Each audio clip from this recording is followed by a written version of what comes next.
Hello बच्चों, thumbnail तो आपने देख ही लिया होगा।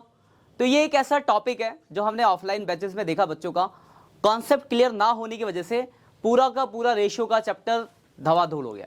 रेशियो के 5 नंबर डुबा दिए बच्चों ने। तो उसी के ऊपर ये थंबनेल था। तो टॉपिक क्या है, बात करते हैं। तो रेशियो के डायरेक्ट फॉर्मूले तो बच्चों को याद हो जाते हैं कि हाँ, करंट रेशियो का ये फॉर्मूला है, current assets upon current liabilities, trade receiver turnover ratio का formula, net credit sale upon average trade, ऐसे मतलब जितने भी फॉर्मूले आपको याद हो गए। लेकिन जब क्वेश्चन अंदर से घुमा के घुसा देता क्वेश्चन के अंदर, तब बच्चों को दिमाग घूम जाता है कि क्या करे तो क्या करे। उसी में एक टॉपिक है जो ऑलमोस्ट हर रेशियो में कहीं ना कहीं से घूम फिर के आ ही जाता है। करंट रेशियो के लिए भी काम आ जाता है, उसके अलावा आपके ट्रेड रिसीवर टर्नओवर रेशियो में भी घुस जाता है, इन्वेंटरी टर्नओवर रेशियो में भी आ जाता है, कैपिटल एम्प्लॉयड टर्नओवर रेशियो में भी आ जाता है, डेब्ट टू कैपिटल एम्प्लॉयड में भी आ जाता है, डेब्ट में भी आता है। ऑलमोस्ट हर रेशियो उससे कनेक्टेड है। वो है बैलेंस शीट।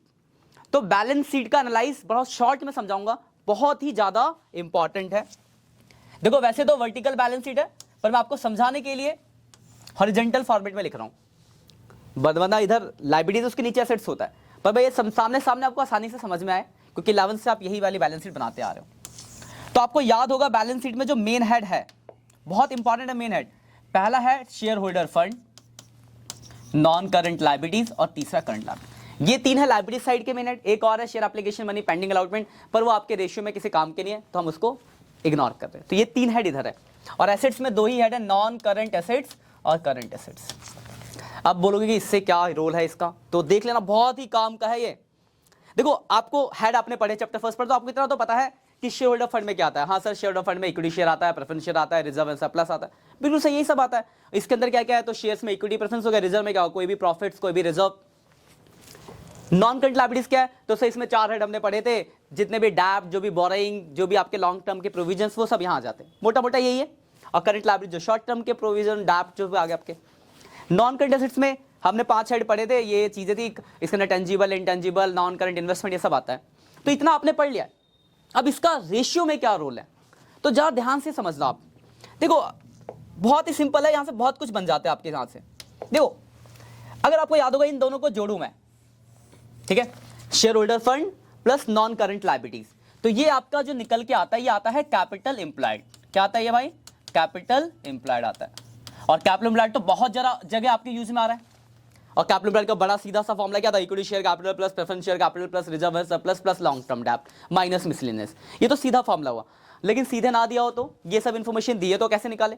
तो एक आपको पता है कि ये दोनों साइड बराबर होती है, क्योंकि बैलेंस शीट दोनों साइड इक्वल है।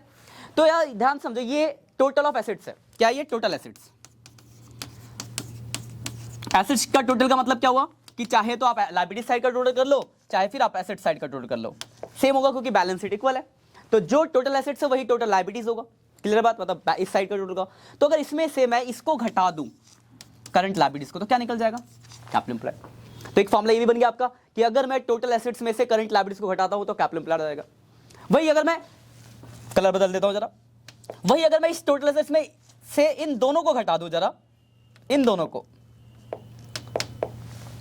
अगर घटा दूं, कलर दिख रहा होगा आपको, तो ये दोनों क्या है? Non current liabilities. और करंट लायबिलिटीज का मतलब क्या हो गया? टोटल डेब्ट। तो अगर वही मैं टोटल एसेट्स में से